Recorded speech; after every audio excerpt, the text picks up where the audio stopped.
Hello, class, and welcome to This Week in Abnormal Psychology. Today, we're going to be taking a look at personality disorders, specifically Cluster B. And personality disorders, if you remember, are grouped in. They're a group of mental health conditions that are really characterized by a couple of things. First off, there's an enduring pattern of behavior and thinking or cognition and inner experiences that really deviate from the expectations of an individual's culture. And these patterns are really that there's inflexibility in behavior and cognition and internal experiences. It's pervasive, it's across all kind of experiences. And they typically lead to significant stress or impairment in social or occupational or other areas of functioning. And so personality disorders are characterized and categorized into three clusters: the A, the B, and the C clusters. And today we'll be focusing on cluster B personality disorders, often referred to as dramatic or emotional or erratic cluster.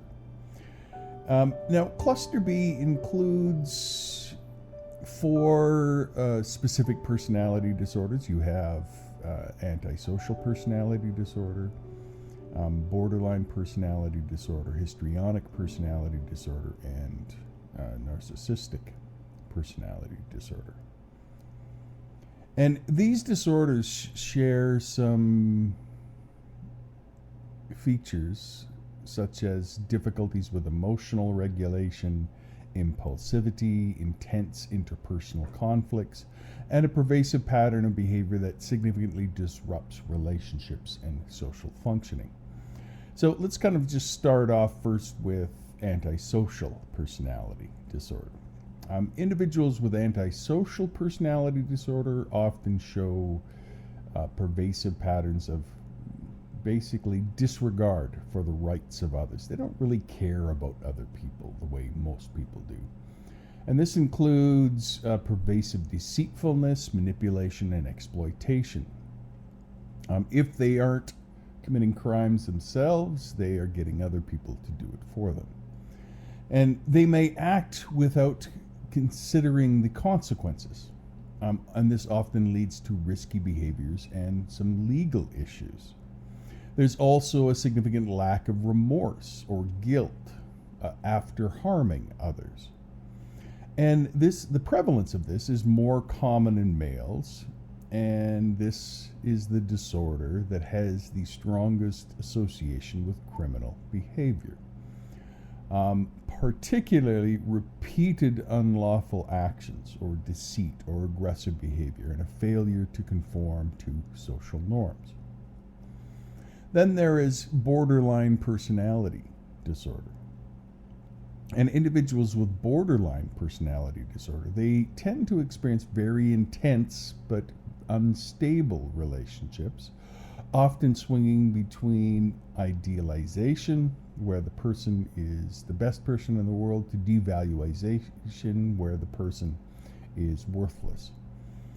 And there's also a chronic fear of abandonment here, and this leads to very frantic efforts to avoid real or imagined separation from someone.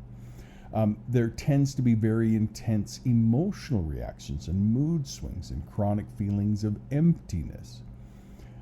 There's the impulsivity issues. There's engaging in potentially self-damaging behaviors such as substance abuse, binge eating, or just extreme reckless driving. And another key feature of borderline personality disorder is self-harm, cutting of oneself, and that sort of thing. And individuals will often engage in self-harm or have suicidal tendencies. There's intense emotional outbursts and rapid changes in self-identity and difficulty maintaining stable relationships, all of which are features of that kind of go along with borderline personality disorder. There's also something known as histrionic personality disorder, and individuals with histrionic personality disorder are really uncomfortable when they're not the center of attention, and may engage in very dramatic and theatrical and exaggerated behaviors in order to draw attention to themselves. And relationships then are often perceived as more intimate than they really are, and this means that they are also very strongly influenced by others or by circumstances. Along with this is a tendency towards seductive behavior, so they often engage in what can be often called inappropriate sexual provocative behavior. And there is constantly seeking reassurance or approval, and this might be through inappropriate flirtation or exaggerated expressions of emotion. And finally, there's narcissistic personality disorder. And individuals with narcissistic personality disorder tend to have a grandiose sense of themselves. They often fantasize about power and success and attractiveness. They have a need for admiration. They require excessive admiration and are preoccupied with their self-image. They also lack empathy.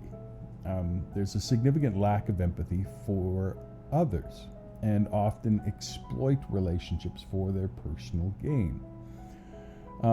There is also envy and arrogance that go along with this. So they believe others are envious of them, or they feel envious of others. And they often display very arrogant or haughty behaviors.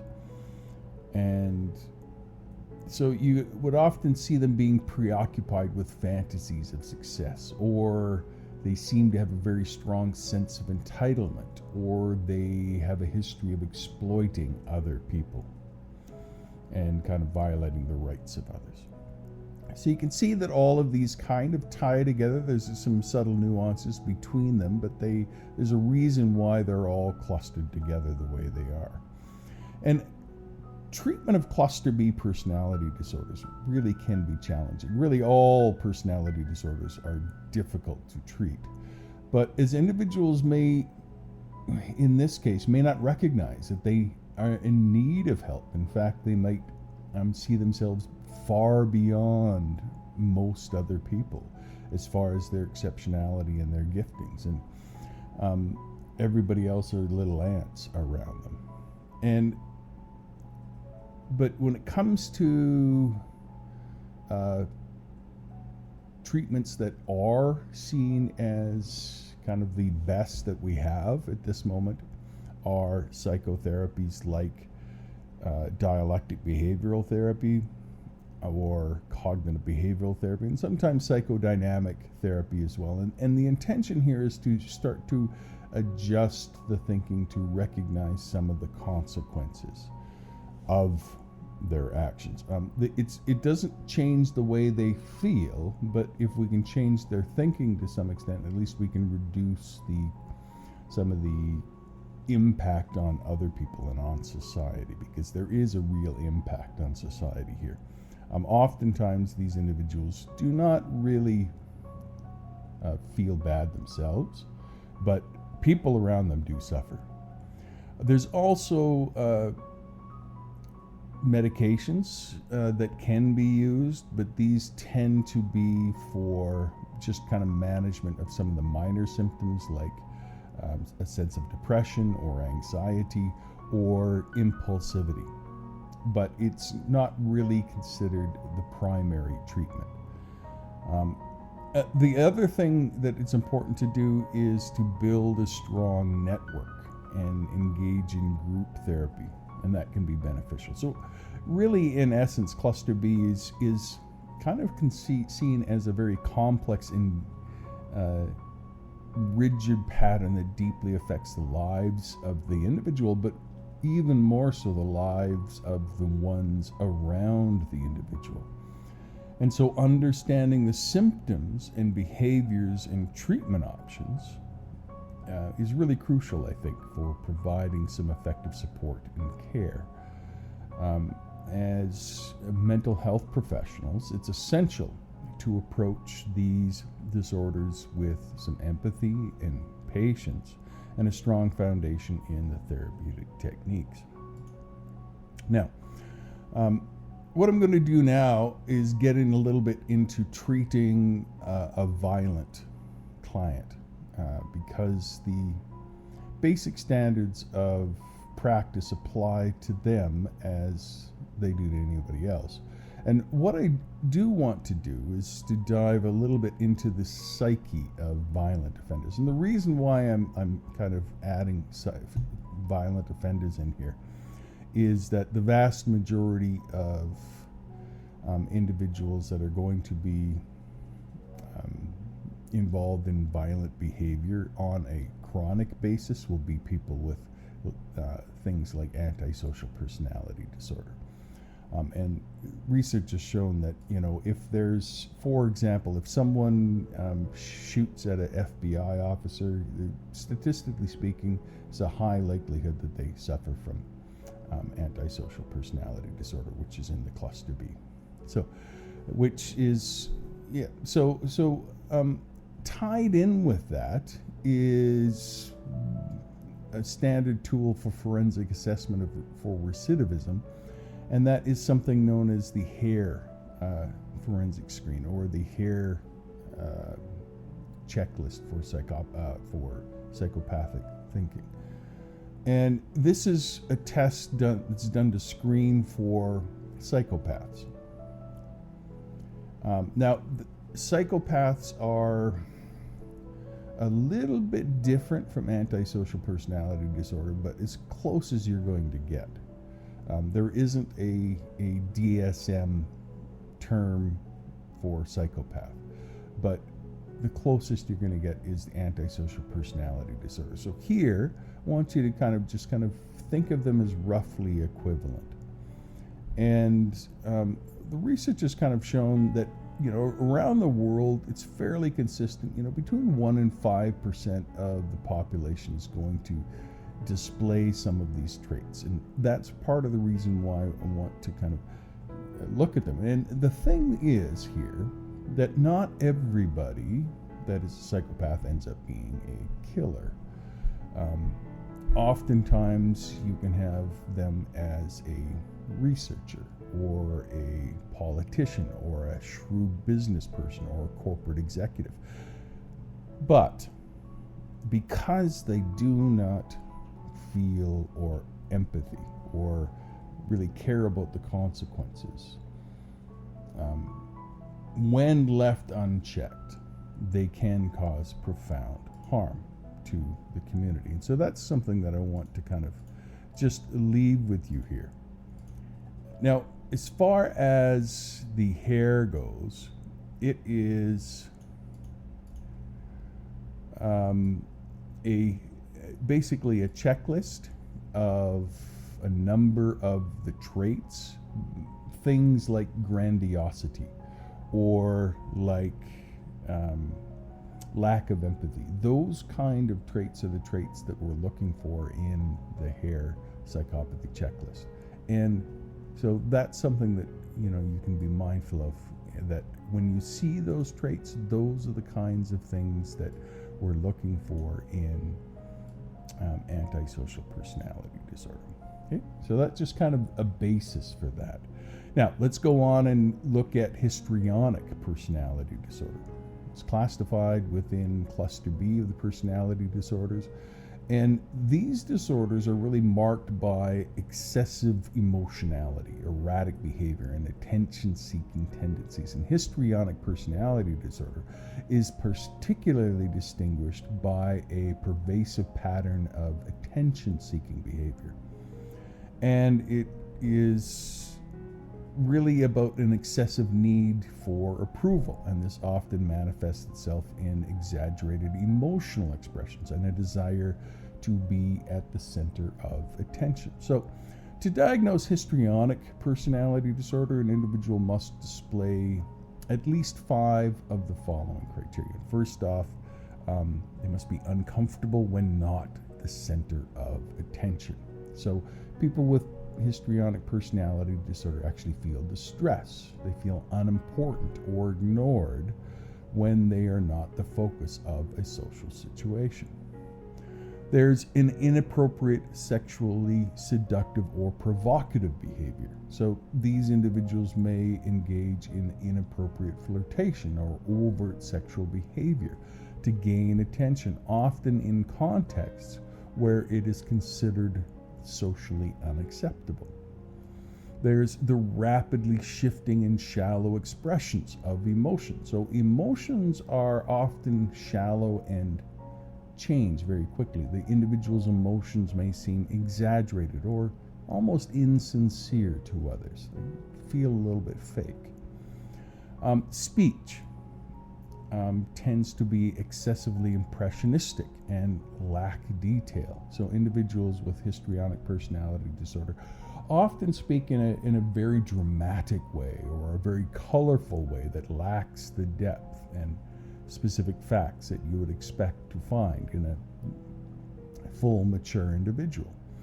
There's a lot of self-dramatization and theatricality and exaggerated emotional expression. So people with histrionic personality disorder are very prone to overly dramatic behaviors and gestures, and they often appear very theatrical, almost like they're performing in a stage play and just in their everyday life and in their emotional displays. Tied in with this is some significant suggestibility. So they're easily influenced by others or by circumstances. And especially when it serves their need for attention or approval, they're very likely to kind of dive into that. And they also have a tendency to consider relationships to be more intimate than they actually are. So if you have a good conversation with someone with histrionic personality disorder, sometimes they perceive that now there is this deep emotional connection and a deep love when there was just a nice conversation. So people with histrionic personality disorder tend to perceive relationships as being closer or more significant than they are. And this leads to an inflated sense of intimacy with others. So overall, the experiences of the disorder, individuals with histrionic personality disorder often experience a high degree of discomfort in situations where they are not receiving the attention that they crave. And so they may act in exaggerated ways to ensure that they remain the focal point of social situations. And their relationships tend to be superficial and unstable because they are often perceived as insincere or overly emotional, and others may really struggle to maintain close relationships with them. And this can then result in feelings of rejection or loneliness, and this further intensifies their need for approval and admiration. So in professional and social environments, people with histrionic personality disorder may engage in behaviors that are disruptive or inappropriate, often under the assumption that these behaviors will gain them the desired attention or admiration that they so long for. So their self-esteem tends to be heavily dependent on the approval of others, and they may lack the stable sense of self-worth outside of that external validation, which also makes it difficult for them to really kind of function. So in essence, at the core, if we're to think of the core of histrionic personality disorder, it really revolves around a constant need to be noticed, an exaggerated display of emotions, and an inability to maintain deep, meaningful connections. So these behaviors often interfere with their daily functioning and particularly their personal relationships, as these individuals' needs take precedence over the needs of the realities of the situation or the realities of others. Now, when we think in terms of the exact cause of histrionic personality disorder, it's not fully understood, but there does seem to be a hereditary component to this, because this is more likely to occur in individuals with a history of personality disorders or with mood disorders.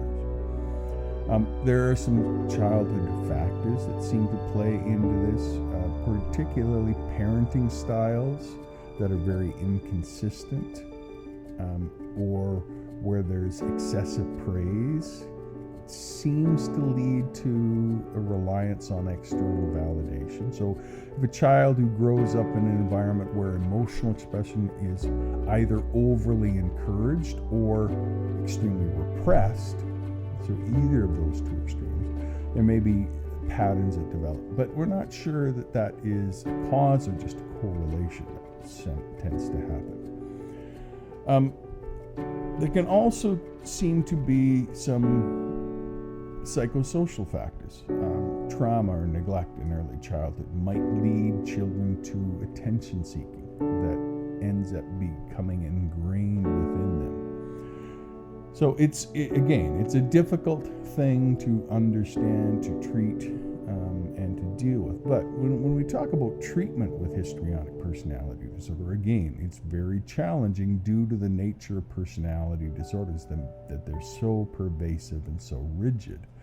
But some psychotherapy, cognitive behavioral therapy to help people become aware of their thoughts and their emotions and their behaviors and how those impact their relationships and social interactions can go a long way to help to mitigate some of the issues. Some interpersonal training to help the person reduce their superficiality and understand relationships better, and how to develop meaningful connections, not just shallow connections, can be very helpful.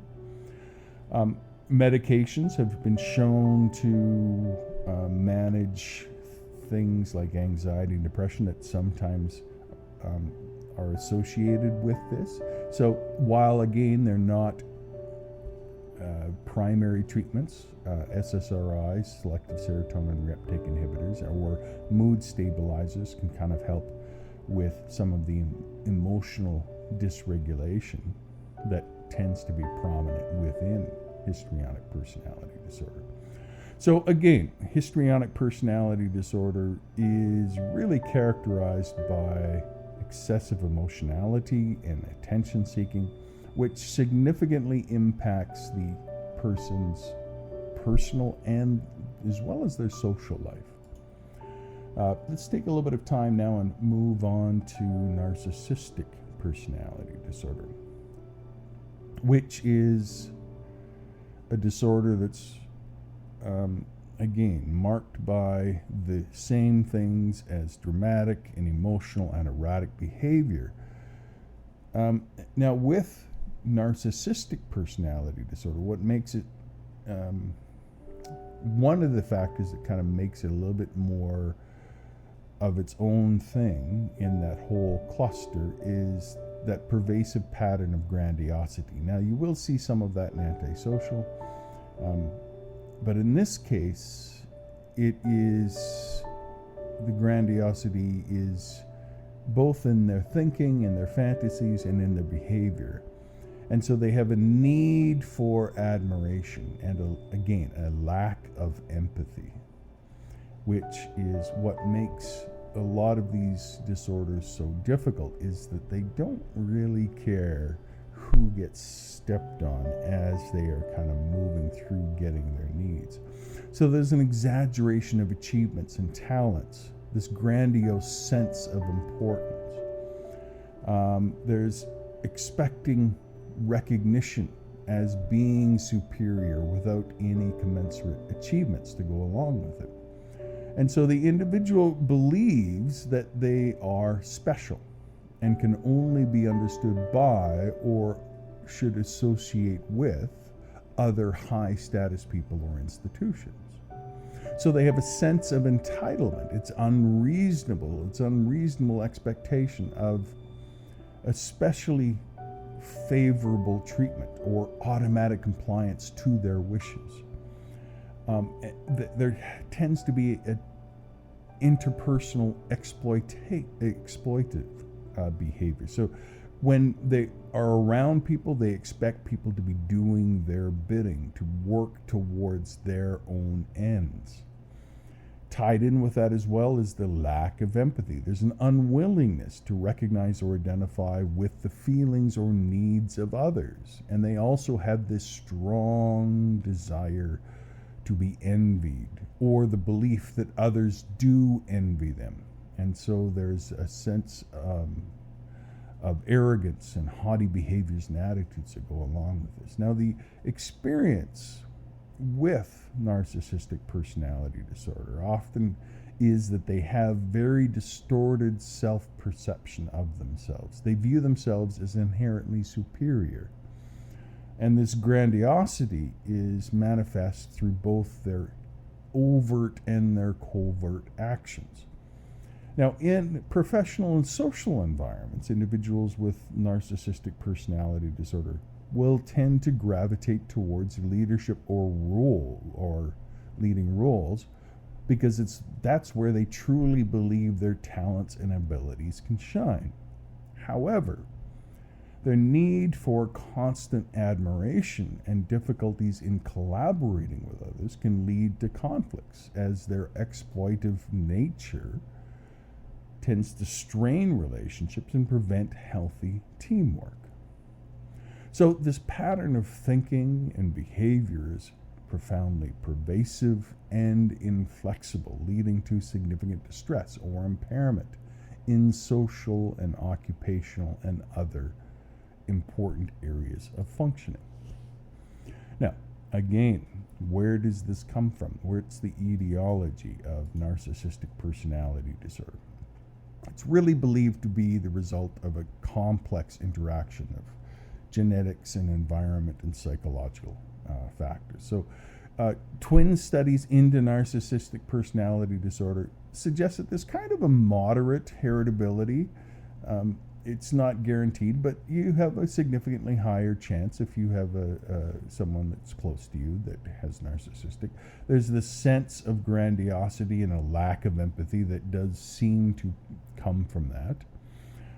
Early childhood experiences of either neglect or abuse or overvaluation tend to be seen here. Parenting styles that either tend to be overindulgent or emotionally cold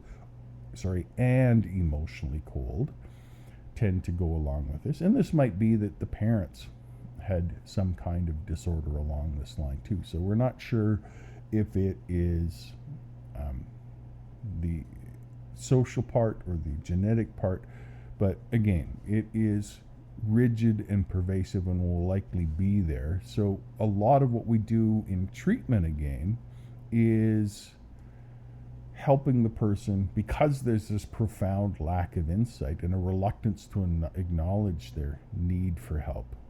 A lot of the treatment kind of goes into that. So one of the things is what we call schema therapy, which is kind of a long-term approach that targets the deep-seated emotional wounds that may underlie narcissistic behavior. There's also cognitive behavioral therapy to kind of challenge some of the distorted thinking that relates particularly to grandiosity and entitlement. And as far as pharmacotherapy, sometimes antidepressants or mood stabilizers are warranted, but again, there isn't any pharmacological treatment for narcissistic personality disorder. And the prognosis generally is that they're not going to change a lot. Primarily what you need to do is ensure that they are in positions where they're not going to be causing significant harm to others, and that others can be kind of trained to improve the interpersonal functioning and reduce some of the stress that is caused by this. Then we come to borderline personality disorder. One of the most distinguishing symptoms of borderline personality is being highly sensitive to rejection and spending a lot of time thinking about and feeling afraid of possible abandonment. Now, overall, the features of borderline personality include unusually intense sensitivity in relationships with others, difficulty regulating emotions and impulsivity, and other symptoms can include feeling unsure of one's personal identity and values. It's kind of a paranoid thoughts when they feel stressed, and can sometimes result in dissociation. So the emotions are here that borderline personality disorder feels emotions more easily, more deeply, and for longer periods of time than others. For instance, while an emotion typically fires for about 12 seconds, and then you kind of, so if you have an environment that causes an emotional reaction, it takes about 12 seconds for you to kind of recover from that and get back to a baseline. Borderline personality, though, tends to take about 20% longer to kind of recover to a baseline. And the emotions tend to refire or reinitiate very quickly, and longer time to kind of find the baseline. So there's that part of it that is noticeable. And tied in with that is the behaviors that tend to be very impulsive. So impulsive with substance use, with eating disorders, with unprotected sex, with reckless driving, with whatever. And this can also lead to harm. And another part is because the emotions are so intense, sometimes people will start to cut themselves in order to kind of manage that intensity of the emotion, and that self-harm and that self-injury is prevalent, and it can cause some problems. And so the other thing is that some of these behaviors result in suicide. And so the suicide rate for people with borderline personality disorder is quite high. And it's not necessarily that they intended to die from their actions, but that the self-injury incidentally ended up resulting in them dying. So it's kind of like non-suicidal self-injury that can sometimes lead to death. Tied in with that, and so the overall rate for suicide for borderline personalities is sitting at around between 8 and 10%. And now if you kind of think in terms of remembering that this is a lifetime occurrence, you just kind of need to kind of keep that in mind. As far as interpersonal relationships, they tend to be very intense. There's intense joy and gratitude, and then also intense sadness and anger. And that can also lead to some black and white thinking, and this dramatic shift from idealizing someone to devaluing that person, which can be very difficult for the person that's living with borderline personality disorder, but also if you're very close to someone with borderline personality, you are kind of caught in that cycle as well. So a few things to kind of be mindful of with that.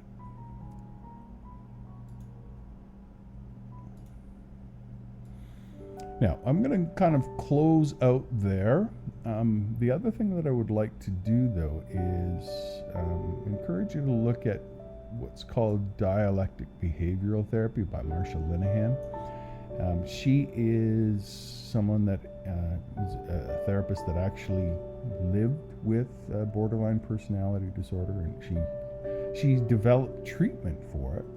And it's kind of a unique type of psychotherapy that does alleviate some of the symptoms, but again, it's not a cure, as personality disorders are and tend to be something that are fairly rigid and long-lasting.